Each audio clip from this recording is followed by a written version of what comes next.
The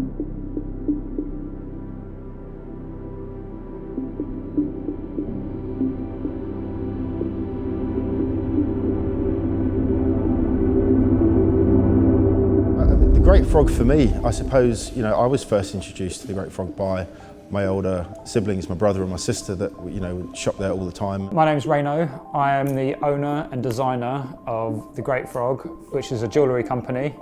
I am a second generation jeweller. As you can see, I'm a big fan. I wear his stuff all the time. It was a great idea to collaborate. I think the two brands, they've got so much in common. The history of the Great Frog through the rock and roll era as well, of the 70s and the 80s. It was a great chance to be part of a wicked project. You see somebody on Instagram and they've got like hundreds of thousands of followers and you kind of go, yeah, he's just like, you don't think you're gonna meet that guy. He's just like some sort of dude who works in like, some special studio somewhere. And when we were doing the assembly show, I sort of met Charlie and he was sort of hanging about and then just helping us load stuff in the back of the van. Just turned out to be like the soundest dude, like such a down-to-earth, like cool guy.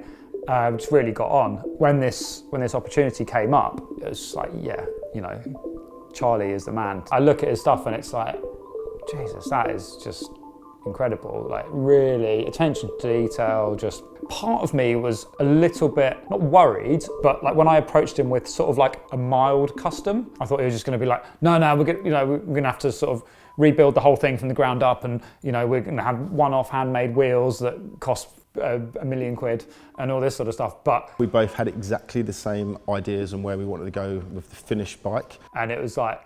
It really was this kind of, we would sort of finish each other's sentences and like what we actually wanted to do.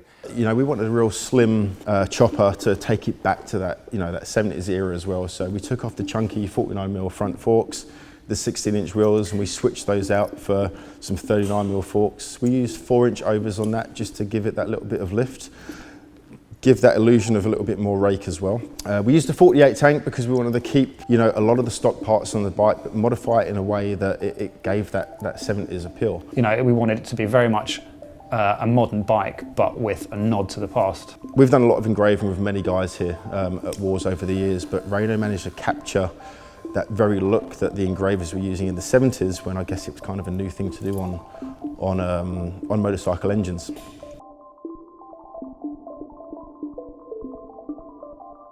Moon Eyes in itself, it's mental. You get to see a little bit of everything from the bikes, the cars, the people. If you're a fan of people watching, it's one of the best places to go. The bikes and the attention to detail at Moon Eyes is incredible. You've got everything from modern performance with that little vintage retro twist to the most beautiful knuckleheads and flatheads and ironhead sportsters. The Japanese go crazy for these shows. You've got the best quality painters, the best quality engravers, machinists, the lot. It's probably my favourite show on earth. There's more rare Harleys and vintage bikes here than there seems to be anywhere else in the world, and just every single one without exception is just built to the highest level of quality. Being a sort of outsider, just looking in, just going, wow, so in awe of it all, to now actually having a bike that we've sort of designed and worked alongside Charlie to build and actually have in the show is just absolute dream come true. So yeah, it was a really fun experience, and I think we've got something pretty special.